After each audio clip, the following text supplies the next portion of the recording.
সদ্য সমাপ্ত জুলাই মাসে বৈধ ব্যাংকিং চ্যানেলে দেশে এসেছে ২৮৬ কোটি মার্কিন ডলার রেমিট্যান্স বা প্রবাসী আয়। বাংলাদেশি মুদ্রায় যার পরিমাণ ৩৫,৪০০ কোটি টাকা।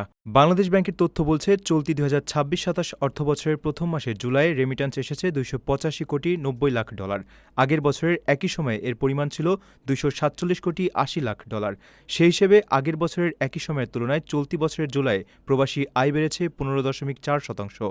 এর আগে গত অর্থবছরের শেষ মাস জুনে দেশে এসেছিল ২৮২ কোটি মার্কিন ডলারের প্রবাসী আয়।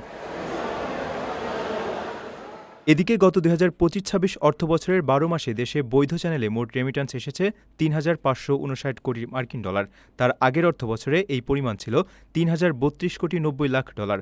অর্থাৎ এক বছরের ব্যবধানে প্রবাসী আয় বেড়েছে ৫২৬ কোটি ডলার বা ১৭.৩%। বাংলাদেশের ইতিহাসে এক অর্থবছরে এত বেশি রেমিট্যান্স আগে কখনো আসেনি।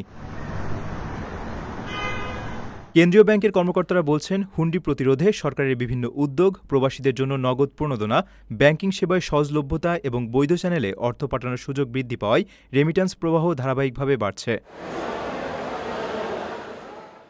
প্রথমবারের মতো প্রবাসীর সিটিতে শুরু হলো কমার্শিয়াল শপ বরাদ্দ। আপনার ব্যবসাকে দিন একটি আধুনিক ও সম্ভাবনাময় ঠিকানা। একই সঙ্গে নিশ্চিত করুন ভবিষ্যতে লাভজনক বিনিয়োগ।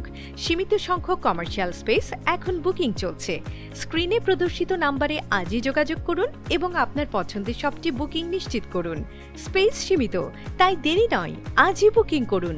প্রবাসীর সিটি, আপনার ব্যবসা ও বিনিয়োগের স্মার্ট সমাধান।